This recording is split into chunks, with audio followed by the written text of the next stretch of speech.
Hey, I'm Philip. This is the pumpkin I carved. Let me show you how I did it.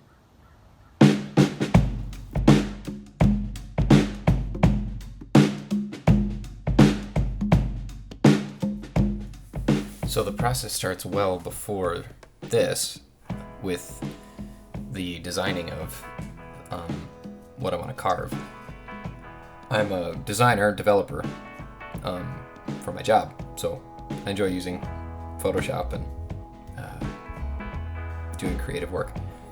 So the first thing I did was assemble the image, and then I invert it so that the dark parts are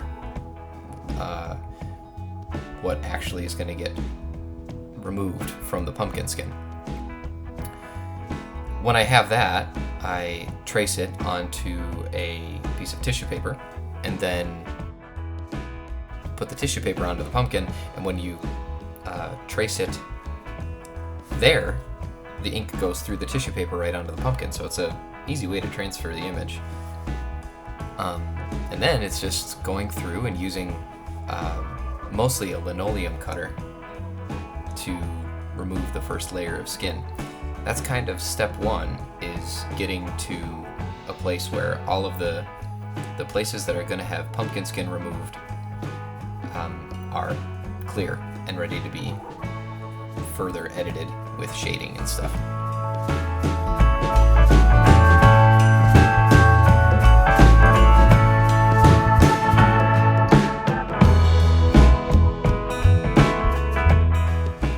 This is the fun part. It's a little tricky because it has to be done in the dark. If it's not totally dark, it's really hard to do. Of course, when it's really dark, it's hard to see your paper, so it's some back and forth, and it's a little bit tricky. And I'm doing this mostly very late at night after the kids are in bed, because it's hard to replicate this amount of darkness. I did at one point. I ended up in the basement, and I put blankets up over the windows to try to create a dark enough area to be able to do it. But doing it at the table is more comfortable. And this process is just carving away the flesh of the pumpkin. The deeper you go, the lighter it gets. So it's sort of a reverse of sculpt. And just take away pumpkin until it looks like the picture. That's kind of it.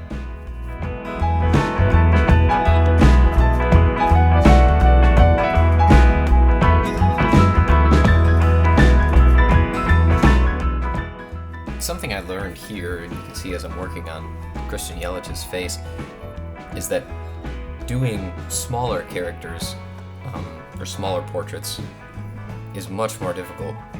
Pumpkin is a really unstable medium. It's fibrous. It doesn't.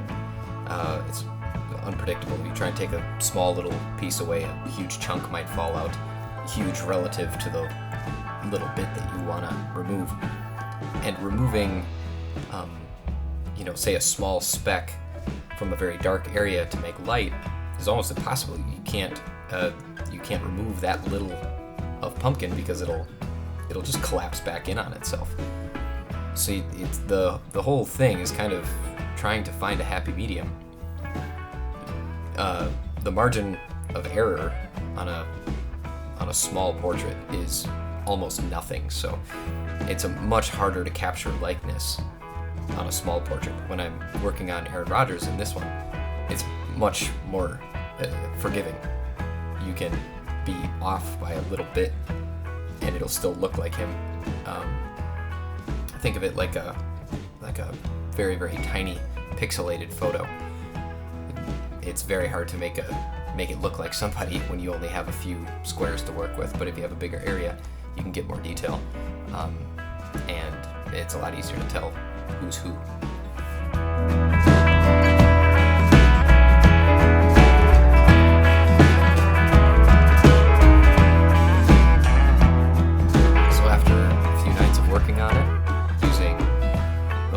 X-Acto knife, a linoleum cutter, and some clay sculpting tools, you end up with something like this.